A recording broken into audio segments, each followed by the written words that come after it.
So I think that we should wait about 5 minutes and then start. Dimitra, I will make you host, the co-host. The live broadcasting has already, live streaming has started, so you needn't worry about the YouTube issue. Okay. Thank you, Dimitra. Thank you, Nikos.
So I think that it's time to start.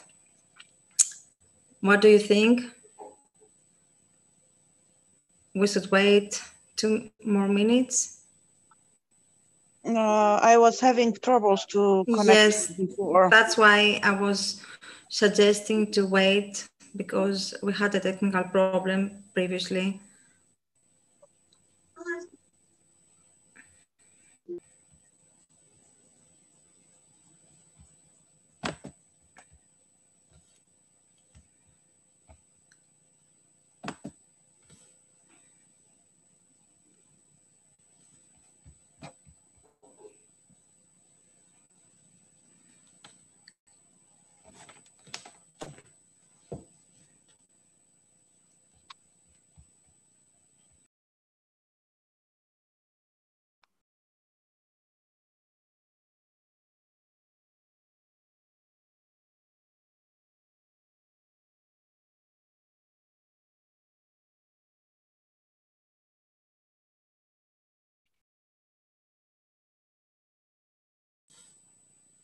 So I think that we should start.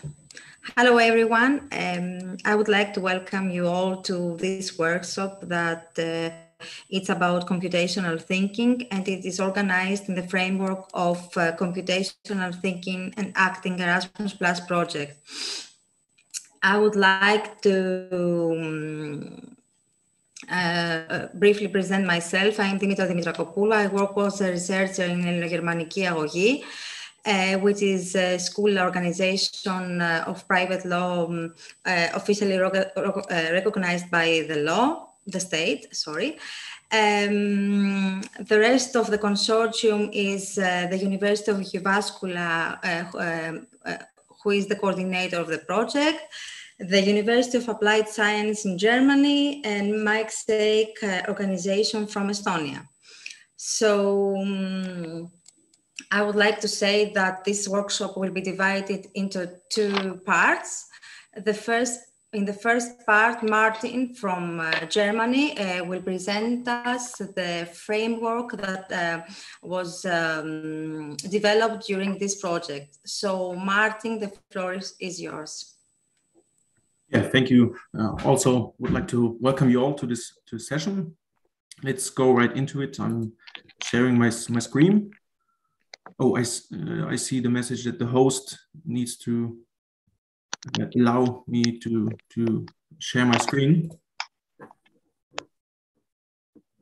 Dimitra, can you fix it? Yes, I'm trying.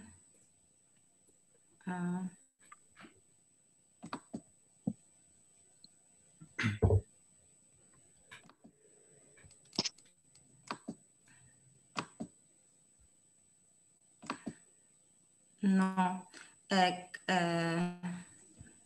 Now you can share your screen.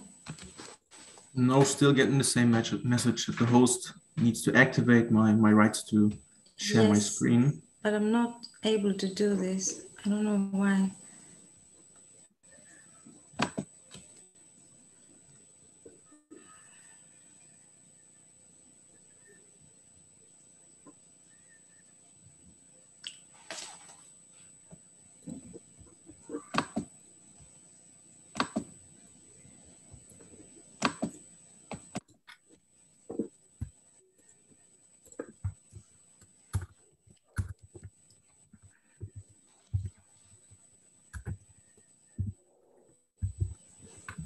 Can you please try again?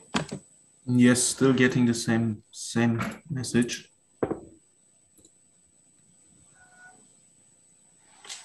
I've just informed my colleague, and as soon as he connects, I hope this whole problem will be solved. Okay, but in the meantime, let me explain to you what. Okay. Now? Is it working?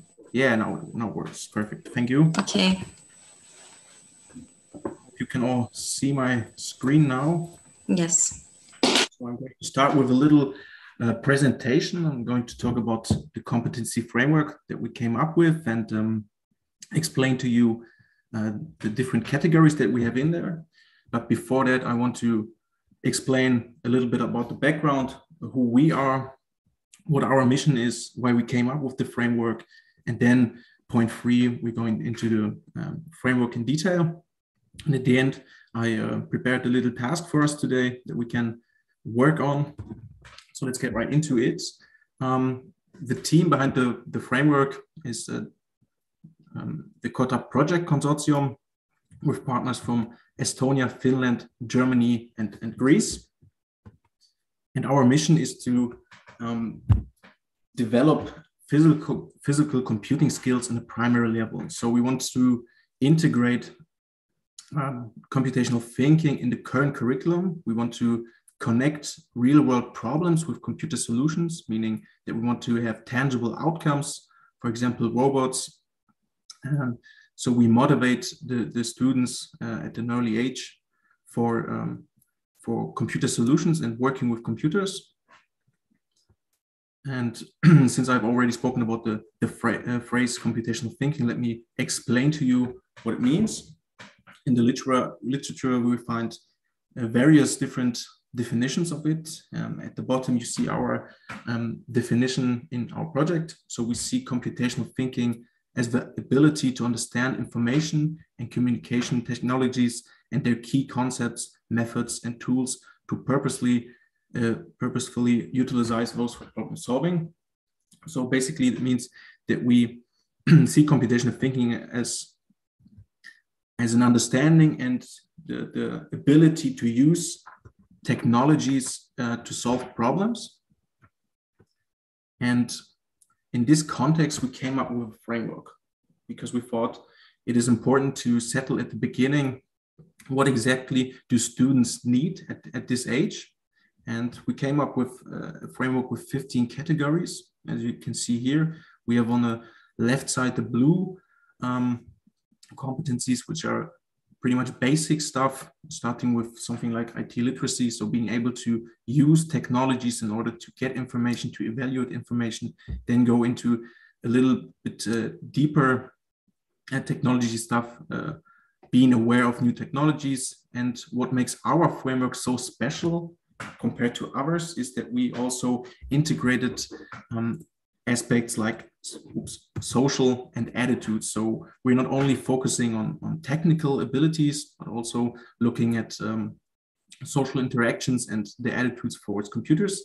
And on the right side, you see the green, the yellow competencies, which are very heavy computer science competencies like programming and algorithms. And what I want to do now is to go deeper in each of the categories, explain to you what those mean, starting with a pretty heavy one, which is generalization. As you can see, here's a definition. And basically what generalization is, means that we have a specific solution, for example, and use this in a more general context, or as you look at the examples, having a specific and a general solution and figuring out how to use known structures, known solution for specific things to solve more general problems. The next category is the pattern recognition, which is basically identifying structures, for example, in a melody, and being able to find those patterns in problems and solutions and being able to work on those. And the next thing is decomposition, which pretty much is similar to pattern recognition. We try to decompose a problem into smaller problems which are easier to solve. And this can easily be combined, for example, with pattern recognition, that we see that part of the problem we already know. We can decompose this and use this to find or to solve the general problem. The next would be problem identification. So just being able to identify problems in the context and being able to use a strategy. As you see, the examples are directed at our primary target group, which would be the grades from 3 to 6, so primary level. The next is ICT literacy, as I already mentioned, is pretty much just being able to use digital technologies to find and evaluate information. For example, this would be using specific browsers and also create multimedia content by combining the information that we found and with our own source. The next competency is new technologies, basically being aware of the rise of new technologies, and the technologies always keep evolving, and being able to be aware that those new technologies have an impact on our life. Abstraction is the next one. So pretty much deciding when we have a problem, what kind of information do we really need? So pretty much hiding details in certain circumstances, and being just able to focus on the most important things that we need as information to solve a problem.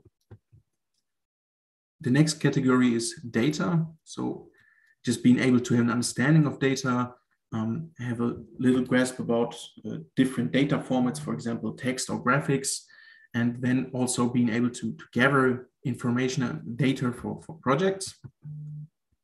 The next category is security. This is also a rising topic in current times, being aware of personal data, knowing about the dangers of data loss, and also having a little understanding of simple encryption techniques, for example, the Caesar cipher. Now, as I already mentioned, we not only are focusing on technical competencies, but also we go a little bit further. So we have the competency social understanding of teamwork and role assignment. So this competency means that we are able to work in a team, be aware of different roles in teams, and be also responsible and sensible towards the others. The next category competency is attitudes. As I mentioned, we try to involve physical and tangible outcomes, especially in this context, to improve the attitudes towards computers. But we also want to raise the attitude that the students see computers also as, or look critically at computers in the sense of, is a computer solution really the best one for the given problem? And in general, just understand that computers are useful tools. And one thing that goes a little bit further, maybe a little bit away from the technical aspect, is also that we try to teach the kids that it's important to be persistent, to accept errors, and just to stick with the work and try to correct those. Programming is maybe the most technical heavy competence that we have in our framework. So basically having an understanding of programming concepts and some programming languages, being able, for example, to write down pseudocode and transfer it to a blocking language at the level, for example, that we have some conditions, and knowing about blocking languages in general. Another part is control structures, which are important part of programming, but also of math. So having an understanding of mathematical logic and the operators, as well as conditional logic and loops in general.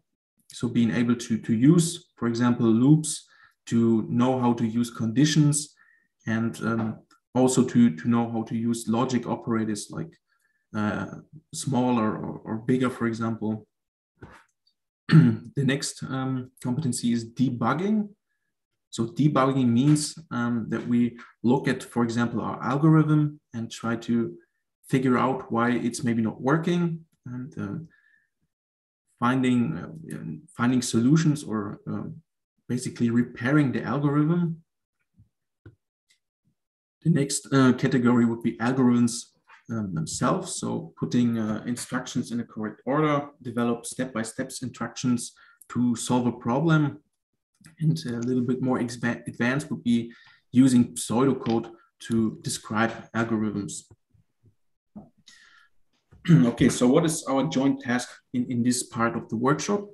We basically want you to understand what our framework is about. So clarify the questions about the competencies. And then we would go to the Google Doc and brainstorm for examples for the competencies, discuss them together, and then wrap up the session. So the first part would be, if you have any questions, or if something is unclear about the competencies, you can either use, just talk with the microphone, or ask in the chat.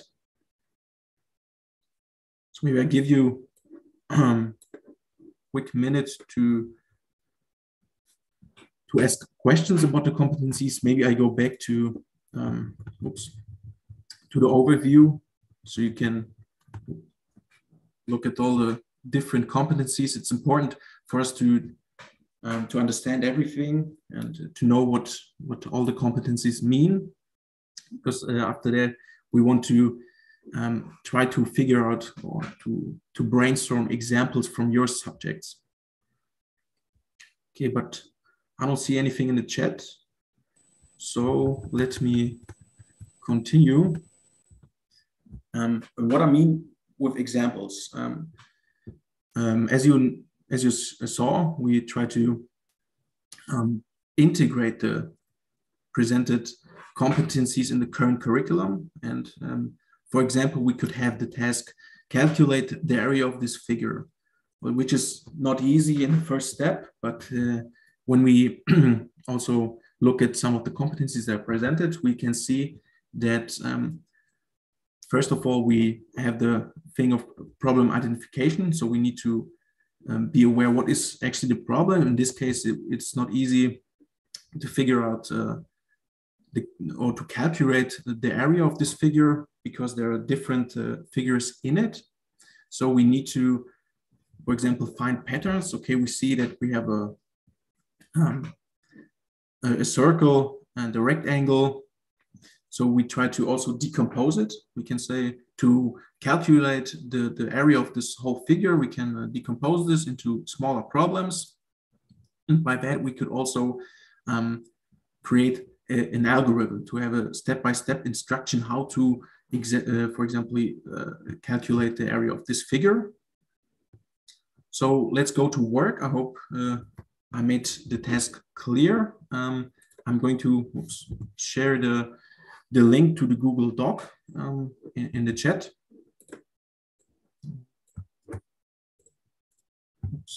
You have all access to it. And so this is what the Google table looks like. We have all the different competencies that I've presented from our framework and also the main subjects.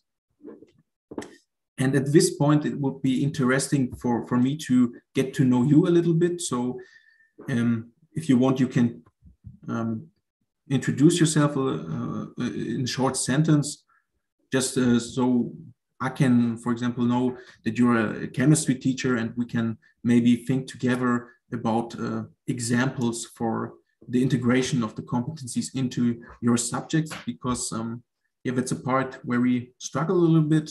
It's where we need help from teachers to integrate our competencies in the current curriculum.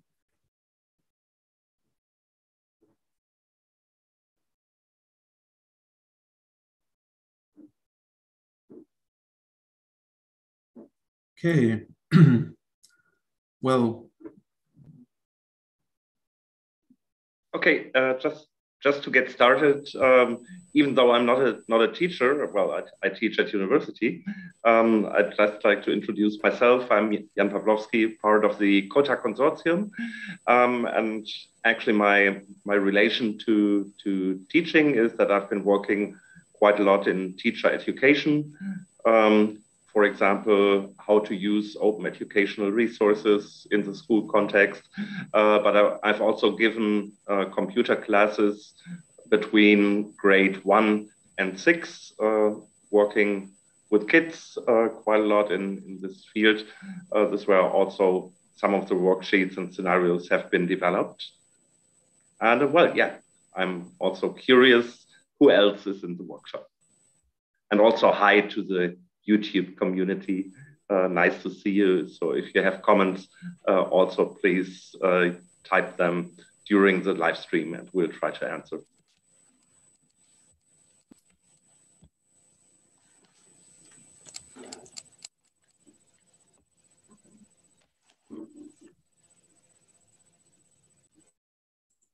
Okay, if there's no one else who wants to speak, we can say that we take 10 minutes and try to come up with some examples for the integration of the competencies into the subject. At this point, I would stop my sharing and yeah, I'll be back in 10 minutes. If you have any questions, just use the chat or just talk to us.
Okay, so let's say 5 minutes and then we go on. So I think that's enough time.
Okay, so 5 minutes passed. I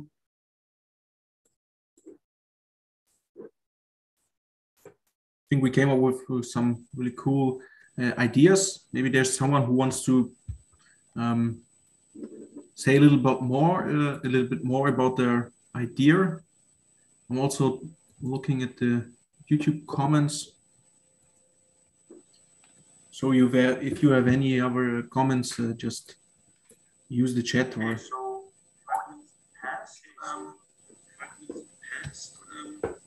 oops, all this.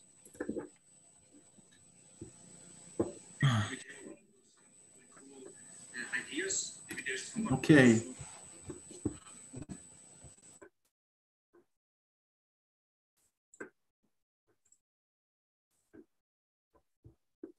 Yeah, thank you for your feedback. I think this is very helpful. I'm going to look over it in detail later. But for now, I would wrap up my part of the session. And last thing I would like to do is send out a link to a survey that I'm currently doing, trying to evaluate the whole framework. And it would be great if you would also participate. I'm sending the link in the chat, also putting it on YouTube. And yeah, thank you for your time, for your feedback.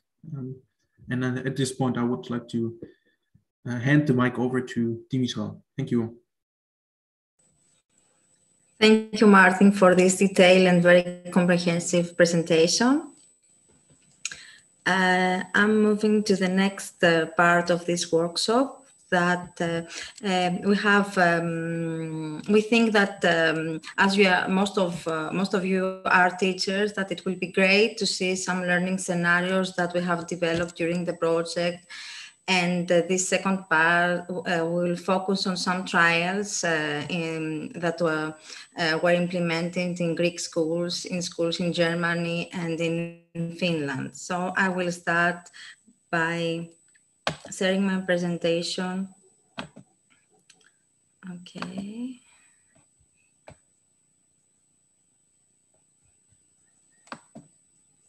I hope you can see my screen.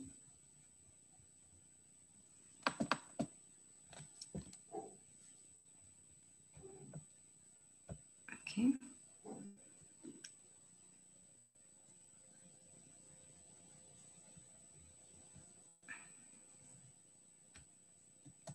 So this is the consortium.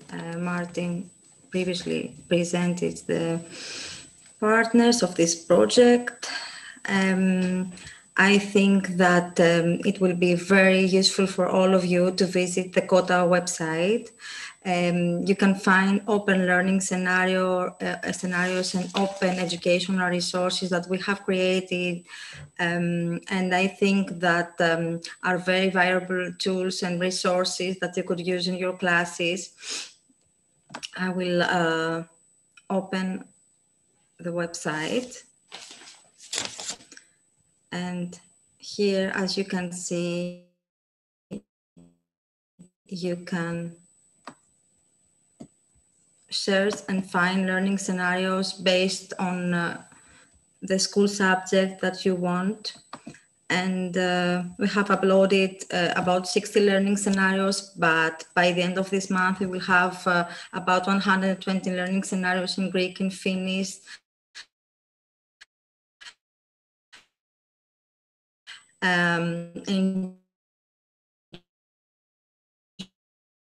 In German, can directly embed it into the classroom. But I think that you should take into account the diverse learning abilities, the characteristics and the environment, and based on your needs, you could make any changes you want. So as you can see, here is the search engine, and here are a lot of learning scenarios. I'm going back to my presentation. I will close this window and okay. So I just also wanted to say that all these scenarios were created based on this structure that consists on this template that consists the main parts of a learning scenario. And I think it will be very easy for you to implement it in class if you follow all the information that are included here. So I just wanted to, first of all, to speak about the Greek curriculum. And as we have teachers from Greece, you know that there is no direct reference to to computational thinking. In Ελληνογερμανική Αγωγή Primary School, however, we did 2 trials, 2 pilot testings, and the first one was during a robotic class. It is an extracurriculum activity, and one teacher and 10 students participated on this trial. Spiros Rallis is a computer science teacher in Ελληνογερμανική Αγωγή, and he implemented all the scenario in class. So, Spiro, the floor is yours. You could please briefly describe the process and give us more details about this implementation. Okay, thank you, Dimitra. Hello, first I will ask for your patience and kindness because my English is not so good. So I will try to give the best. With the kids, we create a digital thermometer with Arduino into robotics class. All students should have the necessary tools in order to create a thermometer, Arduino kit, sensor, wires, etc. We help the children and guide them to connect the sensor Arduino. After that, when the students finish, we explain them the basics about programming. Now we can see the video and I can describe everything. Just a minute to share my screen. Okay.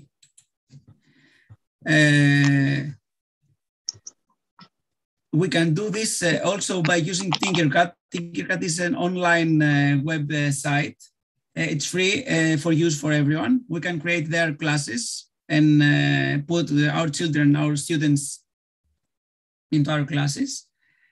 We can create the code or using Sketch, Arduino, or Tinkercad. We can see here how easy it is to create a thermometer. Let's speed up because we don't have much time. And here is the code. Wait a minute.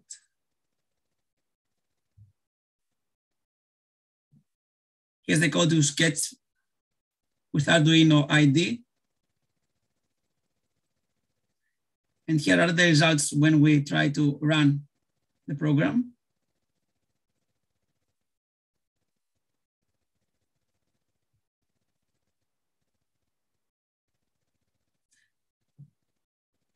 Okay, the same thing we can do also with Tinkercad.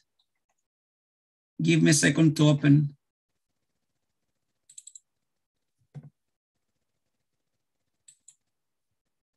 Can you see my screen? Yes. Okay. When we have the problem with coronavirus, we couldn't create this classroom into the class. The schools were closed for 2 months. So we had to... Almost a year, I think. Okay, so we had to do this with Tinkercad. It's the same. We can use more LEDs here.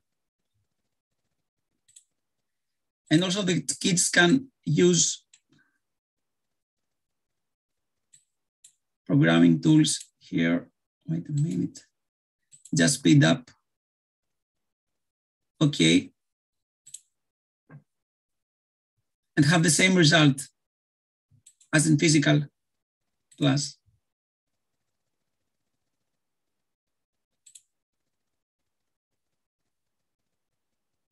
It's the same. Let's see the result.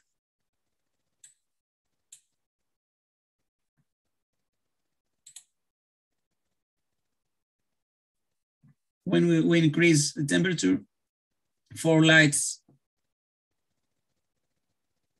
are on. When we decrease the temperature, no light is on. Okay. That's it for thermometer. Okay. And do you want to add anything about this learning scenario, or we should proceed to the next trial? So can you hear me, Spiros? So we did a second trial in the fifth grade. It was a large-scale trial because 150 students participated on this. So Spiros that also completely describe us the learning scenario that we implemented in class. So Spiros, do you want to proceed and describe the second learning scenario? Yes. Do you want to share the... Wait a minute. Give me a second to share my screen. Okay.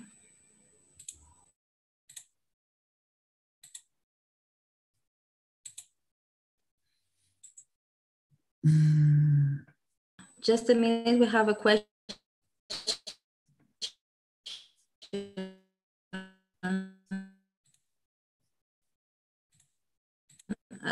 Fotini Siligarino.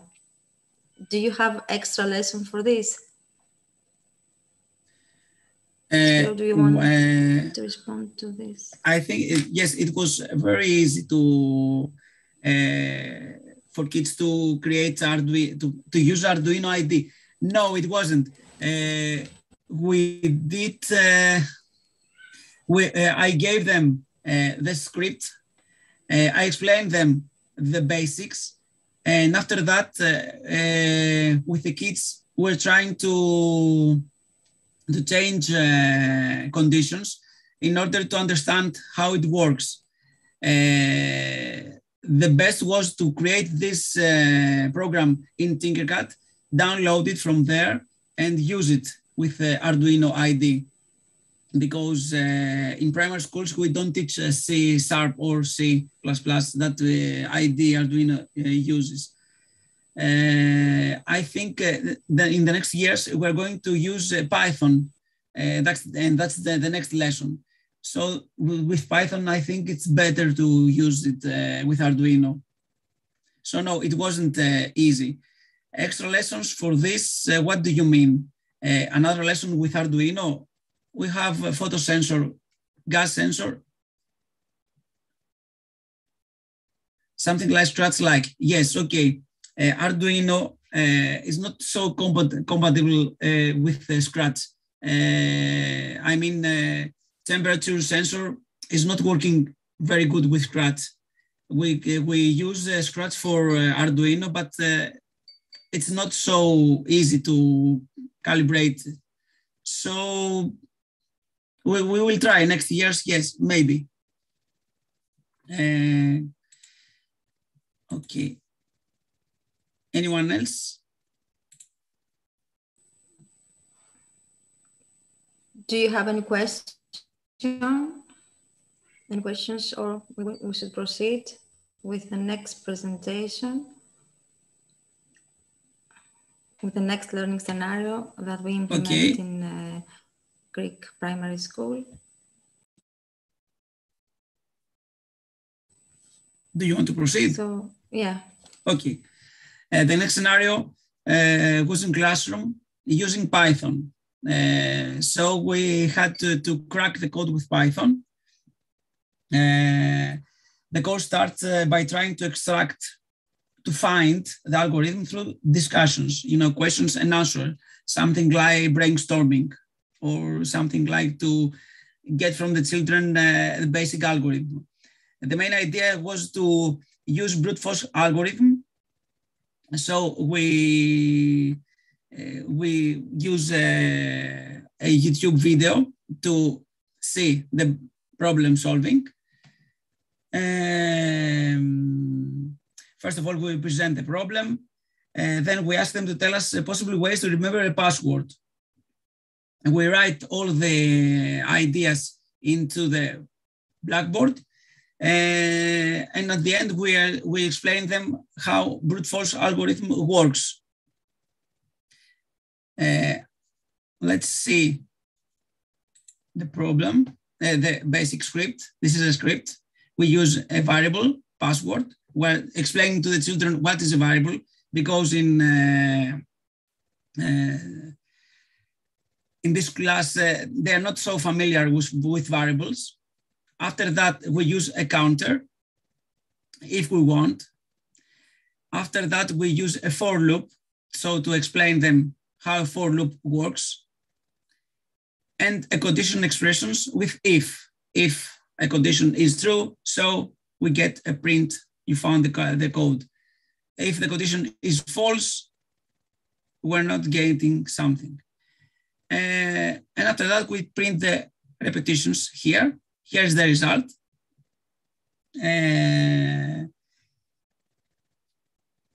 Any questions? I don't have anything else to. It's a very small script, so I think the kids understand how it works. And we use variables, fors, and conditions all in one.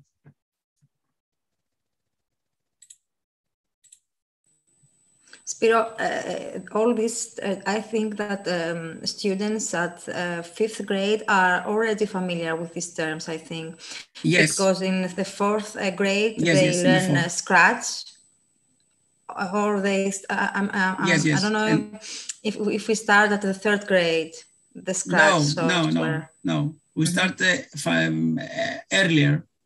Okay, so I was in the class, and it was easy for all the students to implement this, to implement the learning scenario, and they found all the activity really interesting.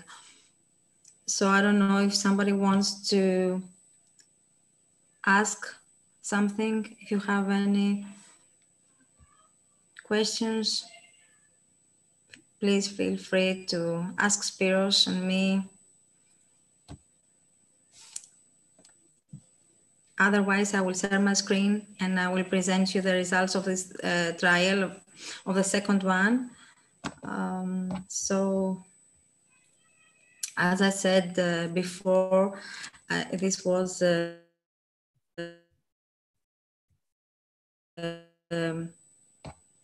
second of the course.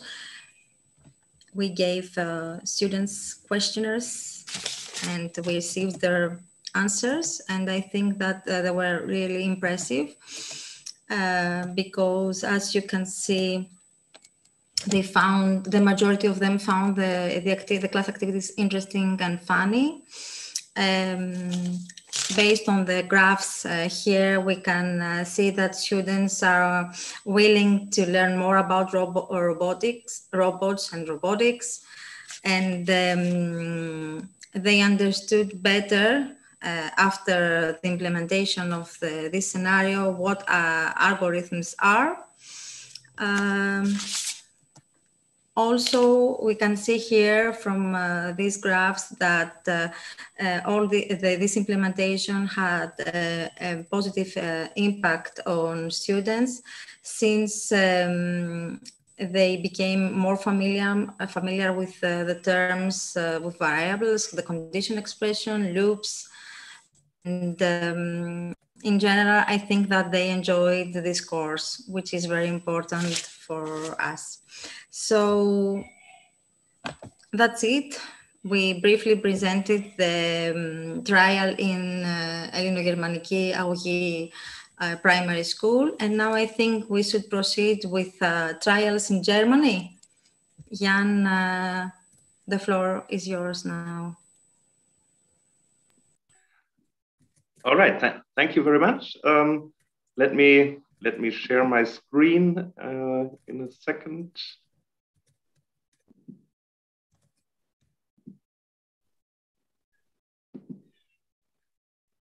Okay. I hope you can all hear me and now see what's on my screen. So first of all, we have the learning scenarios on our website, and we hope that we cover a lot of different competencies and a lot of different scenarios which fit other subjects. And I would just like to show you some of the ideas what we really want to do with the project. So on the website, and we will share the website's address both in the Zoom meeting as well as on YouTube. You can search learning scenarios, and the learning scenarios can be searched by language, by age group, but also by competence. Just as Martin presented previously, you can look, well, is there something about abstraction or is it about a specific technology? That's what we have on the website. And what you get there, let me take one scenario just as an example. It's something like a computer driving license for very basic ICT things. You get, first of all, the scenario, which means that we describe what is the target group for example, primary school, and what are the different activities. So we describe the different activities, and then you should also be able to see those. What we have for some examples are worksheets. So that's one of the ideas, that we would like to have those worksheets included in our website, and you can directly see a Google Doc. And what you do when you get this Google Doc, you just make a copy. You could, for example, download the worksheet, but you can also make a copy to your local Google Drive. So that's also possible in this way. To give you, well, this is like a very, very basic example, but I would like to give you one more, let's say, a little bit complex one, which is a scenario about decomposition. So this is just one scenario which is very typical for the Kotta project. It's about estimating trees. So this could be used, for example, in the biology context to see how many trees are in a certain area near your school. And it could be extended, for example, using easy methods to identify which trees are actually damaged. In Germany currently, we have a problem with different types of bugs. So lots of trees are currently destroyed. So this is a typical scenario for biology or environmental education. And it has nothing to do with programming, but it's about building algorithms, and it's about decomposition. I will just do one thing now to show you what our typical things are about. I have now here the German version of it, and of course you are not all fluent in German. So what we want to do is also to provide this for you to be transferred to your local context, and we can make some recommendations. So when, for example, this is about getting out into the nature and doing this tree estimation really live. So then you have this worksheet in German, which just does not really help you. But we recommend, for example, the use of DeepL, which lets you directly translate those documents into Greek language, into English language, and it does it with a much better quality than, for example, Google Translator or most of the online translators. So I'm not making marketing. I don't get any money paid by DeepL, but we use it quite a lot. And what you get then is, for example, this worksheet in English, and you can directly use it. So some more thoughts on this.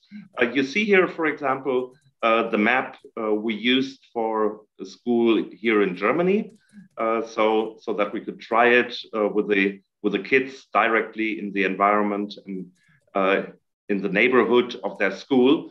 So what would be necessary for you when you change it, you would need to use a different map here, and we would, for example, recommend OpenStreetMaps because it has an open license.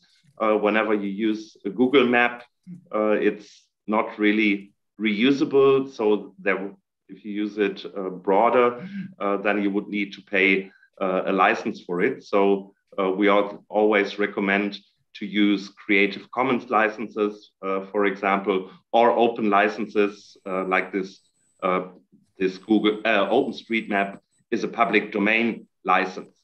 So this would be the first step of adaptation, so that for your specific school you would change the map, and then you can we have those prepared worksheets. So what the kids actually learn is how to calculate the size of a map and then scale it to reality.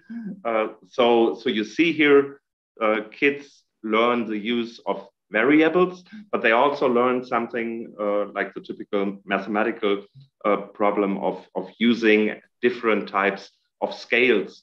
So here you see it's nothing really about programming, but very generic skills which are used in mathematics, which need to be used in biology or physics or many other subjects.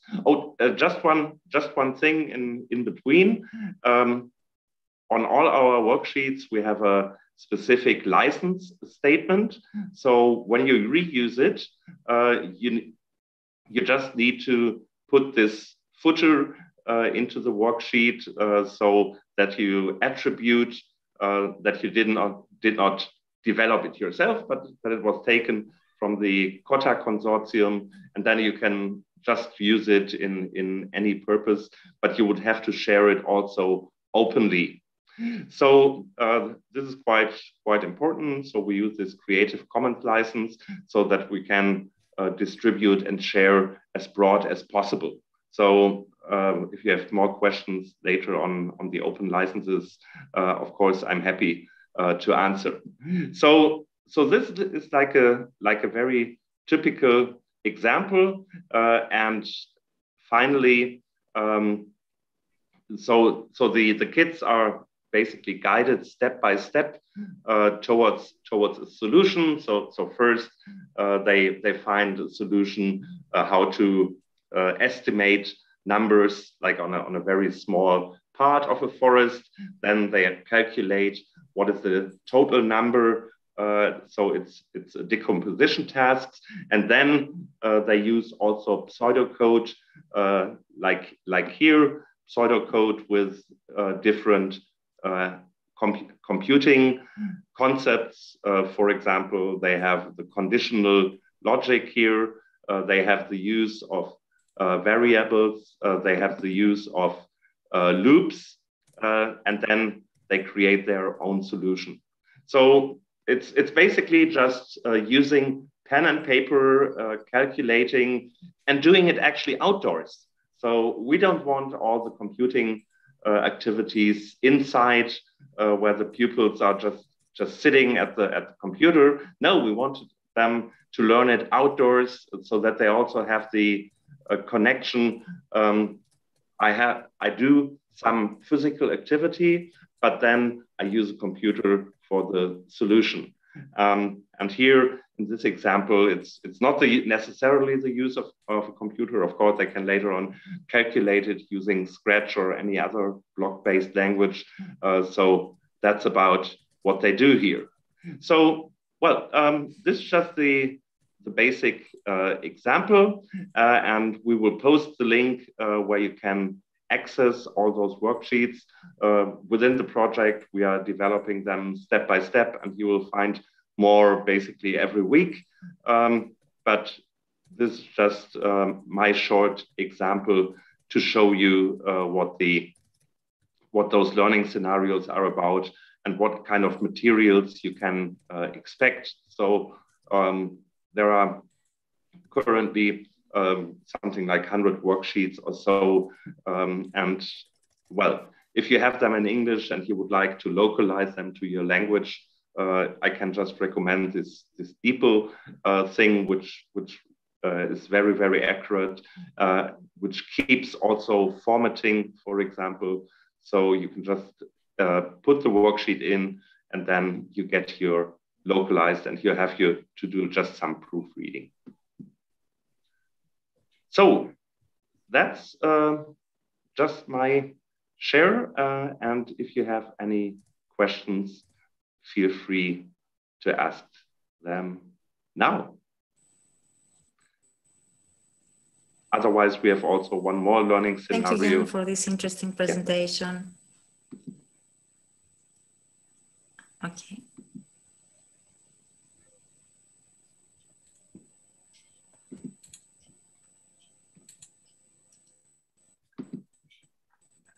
I don't see any questions.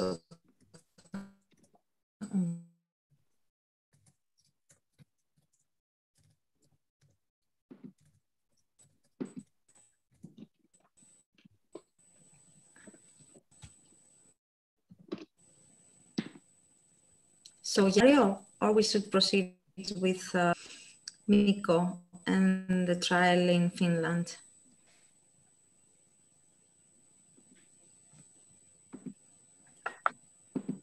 Jan, can you hear me?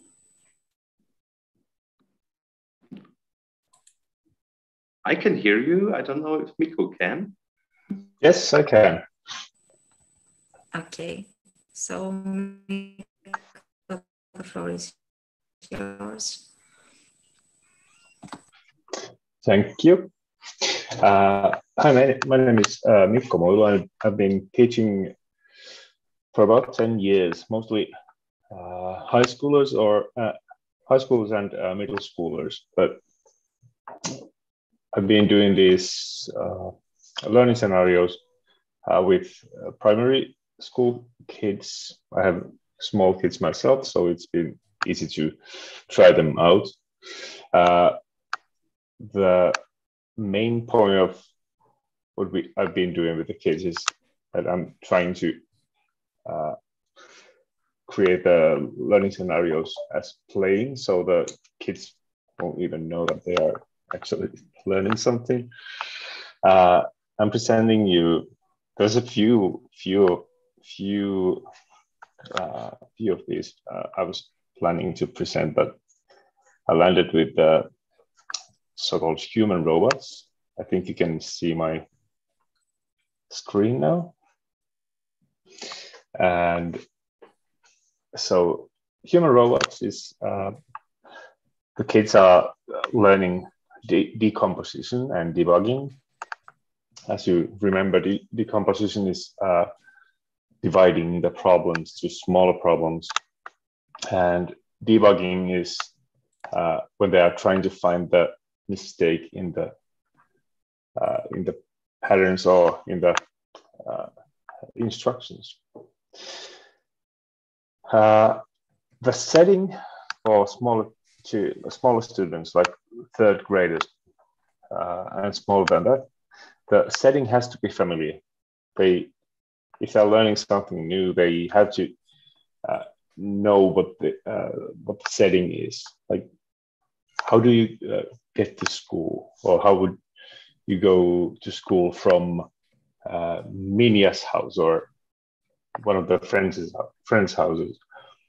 And you could even take a map out and then just start giving instructions. First, go right, then walk as long as there is a road to the left, and then turn, and so on. You can add more steps to the instructions. You can add, like, you have to take 100 steps. You have to beware cars. You have to look right and left to see if there are cars coming, and so on. You can make it more and more complex, if you will. Here's a crude map. There's Dan's houses. I don't know if you can see my mouse, but it's on the lower left corner. There's Dan's house, and the school is on the upper right corner. So if you're starting from Dan's house, then you just go via Sydney Lane until you come to the crossroads of Sydney Lane and Acacia Road. Then you turn left. You go Acacia Road to the next corner, the Cooper Street, and then turn right. And then your school doors will be on your left side. And if you are going first, if you have to visit the police station or the library or some other part of the city, then you have to come up with the instructions to go there. This would be done only on the paper. You can also do it in the classroom. You pair up the students, and then the students start to give each other instructions to go from one corner of the classroom to the next one. And they can give them dancing instructions on the way, if they will. It's always fun to make the others jump and dance a bit. And there's also been a decomposition of eating candy.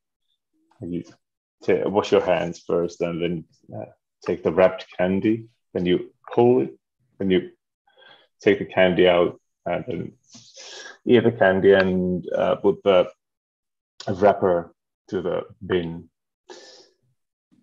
And if the kids are smaller, they don't have to write the instructions. If it's hard for them, they can draw it. They can use arrows and so on.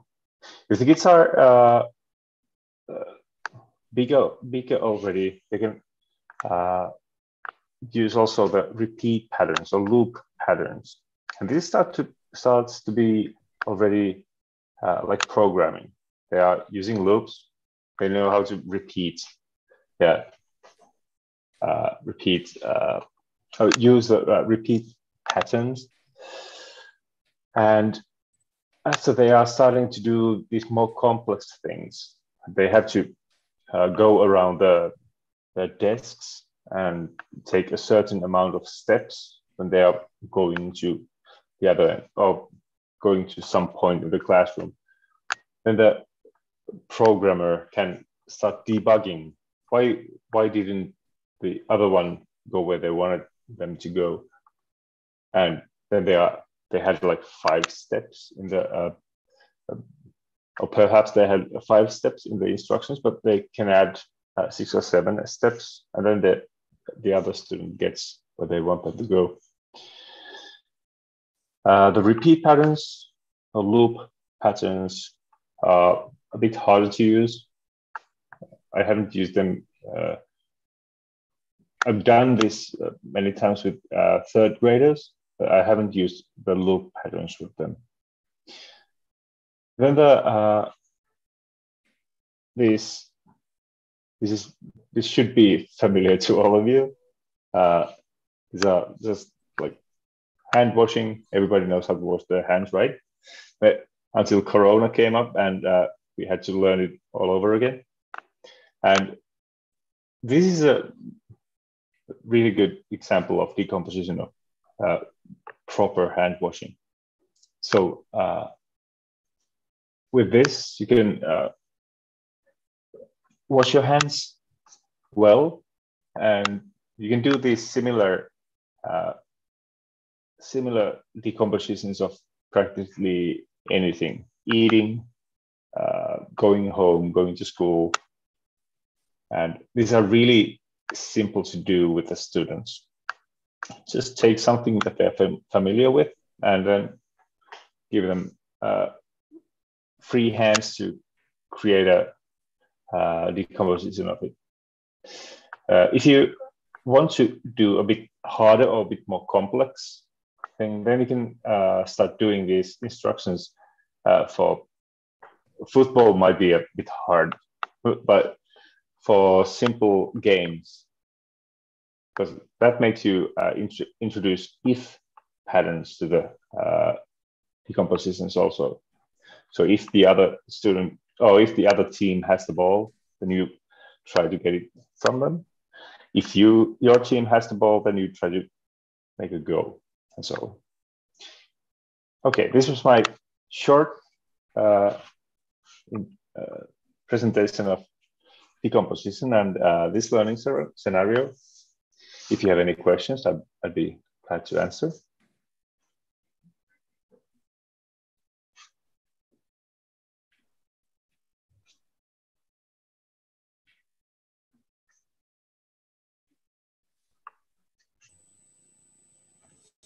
So, do you have any questions? Please feel free to share with us your views and what you are thinking.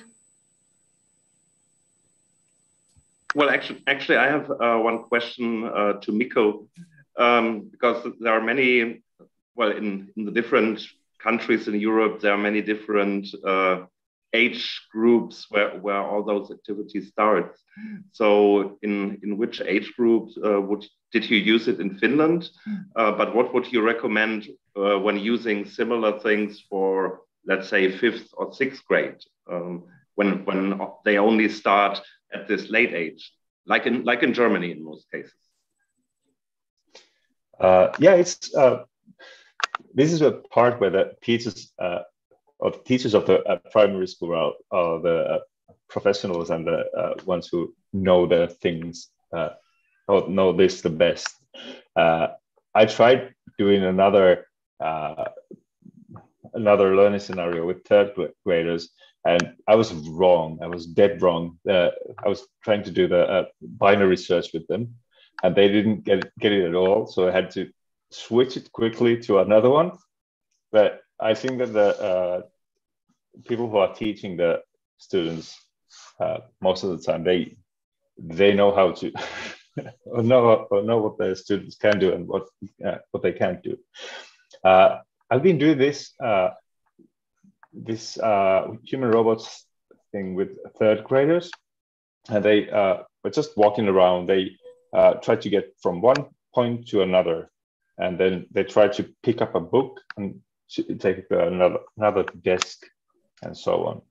They used mostly the drawn instructions, and I've done this also with the 6th graders, but then we were using the if patterns on that. We were trying to get to the recession from the classroom, and they had to put on their shoes and put on their jackets and put on their woolly hats because it was winter. And then they walked until if there's a stairway on your right, then turn right. So it was a bit more complex, but you can do this as complex as you wish.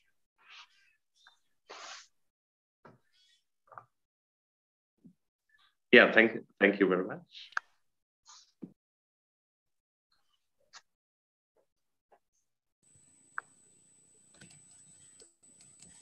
Well, I don't see any questions in the chat.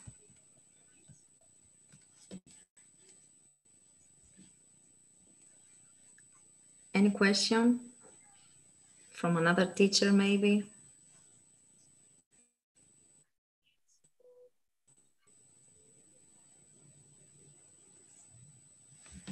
Okay, so we are almost finished, but before ending this workshop, I would like to share with you a link, and you can write your names and emails, and this way we will be able to give you an attendance certificate and give us feedback about the learning scenarios that were presented today.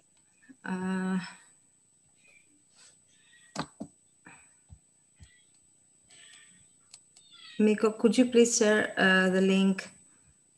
Because here, maybe I have a technical problem. Could you please share the link, the teacher's questionnaire link?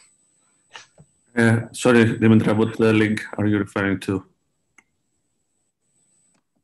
No, I'm referring to a link that to a Google Doc. I have said what the two links Jan can you hear me now? But I cannot see a link from you. Just a moment. Yes, I was asking Miko to share a link, the Google Doc, the teacher questionnaire in the chat. Just a moment.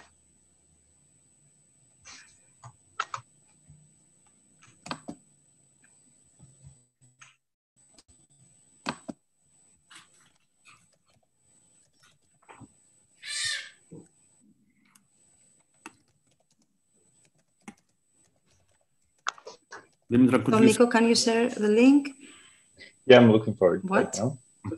I'm looking for it. Sorry, now. Just a moment. I didn't hear you. Yeah. Yeah. So.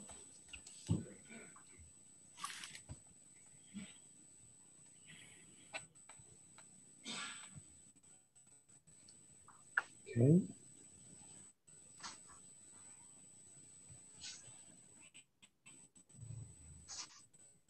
So it should be that one.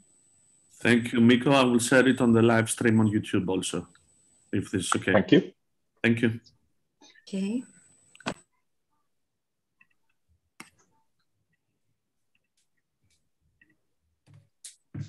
So I would like to thank you all for being here. It was, I think, a very interesting discussion, and all presentations were extremely comprehensive and detailed.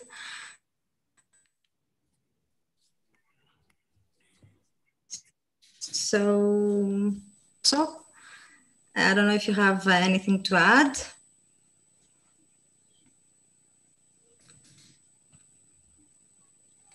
If you don't have any questions, or if I don't know if somebody wants to make any comment. Otherwise, yeah, just as a last comment. We end this meeting. Oh, just as a last comment, if you're interested in getting some more experiences how it worked in practice, I've put one short report from our website where we actually did a seminar called Outdoor Computing. So we did a lot of sports activities and at the same time actually app programming activities. You can also access the worksheets later. But just if you need some more experiences, probably not on a Sunday, but it's a nice read for, let's say, a Monday evening. Sorry to interrupt you, Dimitra. Back to you. No, not a problem. So it was a Sunday well spent, I think. So I hope we will see you in another workshop.